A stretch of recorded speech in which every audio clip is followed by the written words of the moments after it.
साथियों नमस्कार। जैसा कि आप लोगों को पता है कि आज हम लोग जूनियर एडेड शिक्षक भर्ती को लेकर आज हम लोगों का पहला दिन का धरना था पीएनपी कार्यालय पे। हालाँकि ये चीज़ें इसलिए जल्दी हो गई, जल्दी मतलब आज केवल ये था कि हम लोग चलेंगे वहाँ पे अधिकारियों से मुलाकात करेंगे। दरअसल बात ये हो गई कि कल हम थोड़ा-सा मिर्ज़ापुर चले गए थे और वहाँ से हमको आते-आते आज सुबह लगभग 11 साढ़े 11 बज गए। तो ये हुआ था कि केवल ज्ञापन दिया जाएगा क्योंकि सही समय पे नहीं आ पाएँगे हम। तो कुछ साथी पहुँच गए थे तो फिर उसके बाद हम लोगों ने अपना पोस्टर बैनर लेकर आया। हमने कहा कि जब आए हैं तो श्री गणेश आज ही कर दिया जाए। तो हम लोगों ने श्री गणेश कर दिया है और आप लोग जुड़िए और देखिए जब तक इस भर्ती में आप लोग जुड़ेंगे नहीं, कुछ नहीं होगा। और देखिए हम लोगों का मेन मुद्दा यही है कि भर्ती प्रक्रिया जल्द से जल्द पूरी हो। क्योंकि अगर पीएनपी के सचिव सर कहते हैं कि कोर्ट में स्टे है, अगर ये मानते हैं, हालाँकि जितने भी अधिकारी जहाँ तक अभी तक हम लोग बात किए थे शुरू में उस टाइम, तो उन्होंने ऐसा कोई इशू नहीं बताया था। खैर अगर ये मानते हैं तो ये अभी तक अच्छे ढंग से पैरवी क्यों नहीं कर पाए? पैरवी काम हमारा नहीं है कि हम पैरवी करेंगे। और ये जो हम लोगों के ऊपर कहते हैं कि आप लोग पैरवी करवाइए, आप लोग दबाव डालिए, ये सरासर गलत है।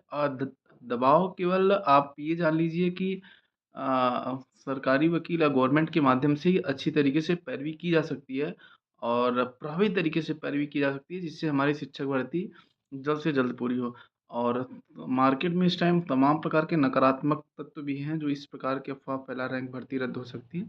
उनका एक कारण ये भी है कि भर्ती में इतना डिले हो चुका है कि तमाम प्रकार के मन में आशंकाएँ आती रहती हैं, तो उनका सोचना भी स्वाभाविक है।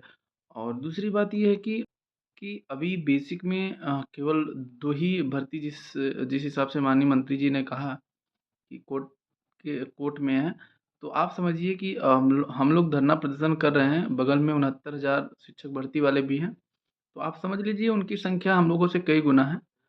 और आप इसे सोचिए कि अगर यही 2 भर्ती ऐसी हैं जो अभी होगी हाल-फिलहाल में, जैसा कि माननीय मंत्री जी ने भी आज सदन में विधानसभा में अपने साक्ष्य प्रस्तुत किए कि उनके पास अध्यापकों की संख्या पर्याप्त है छात्र संख्या के अनुपात में। तो आप इस हिसाब से सोचिए कि आपके पास अभी एग्ज़ाम भी हो गए हैं, तो आप अपने अधिकार के लिए शांतिपूर्वक तरीके से हम लोग अपनी माँग को रख रहे हैं, परीक्षा नियामक कार्यालय के सामने। आप लोग आइए और जुड़िए और बैठे रहने से कुछ नहीं होगा।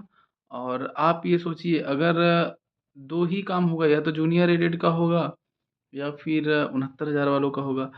तो विरोधाभास दोनों में है, तो एक ही होगा, एक टाइम पे एक ही भर्ती होगा। तो अगर आप ये सोचते हैं कि सीपी सिंह सिंगरौर, अमित विश्वकर्मा जी या फिर शुभम तिवारी जी या राहुल सिंह की भर्ती है, तो आप गलत उसमें जी रहे हैं। और आप आइए, सब लोग आइए, इस भर्ती को पूरा कराइए, नहीं तो 69,000 शिक्षक भर्ती के जो माननीय सुप्रीम कोर्ट के आदेशानुसार जो भर्ती प्रक्रिया चल रही है, अगर उस पे काम चलने लगेगा तो हमारा शिक्षक भर्ती जूनियर एडेड शिक्षक भर्ती फिर से डिले होगा और बहुत ज़्यादा डिले हो जाएगा फिर, क्योंकि शासन ने पहले से ही इनको अनुमति दे दी है भर्ती कराने के लिए। आज सचिव सर मानते हैं कि कोर्ट में स्टे है, तो प्रभावी तरीके से क्यों नहीं पैरवी करते हैं? अगर हम लोग कैसे पैरवी कर सकते हैं? थर्ड पार्टी के माध्यम से कोई पैरवी नहीं करता है।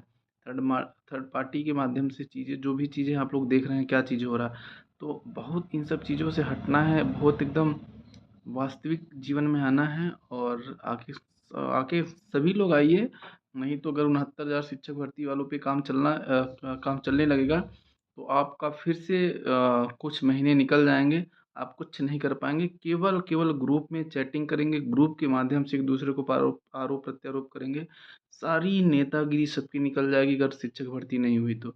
और कुछ लोग कह रहे हैं कि हम ये बन रहे हैं, ये शिक्षक भर्ती क्या कैसे है? यह शिक्षक भर्ती अगर आप इस यह एक अच्छा यह इतना बेहतरीन पोस्ट है कि आप मास्टर रहने के बाद भी आईएएस की तैयारी, पीसीएस की तैयारी भी कर सकते हैं। और जो लोग राजनीति करना चाहते हैं तो इस शिक्षक भर्ती में कार्यरत होने के बाद भी प्रधान से प्रधानमंत्री भी बन सकते हैं। तो तमाम प्रकार के अवसर हैं इस शिक्षक भर्ती में, जिस हिसाब से हम लोगों ने परीक्षा दिया और हम लोगों को भर्ती पूरा कराना है। और सभी लोग आइए, सभी लोग की भर्ती है, शांतिपूर्वक तरीके से, एकदम शांतिपूर्वक तरीके से केवल बैठ जाना है, जब तक प्रभावी तरीके से पैरवी नहीं करेंगे। धन्यवाद, नमस्कार साथियों।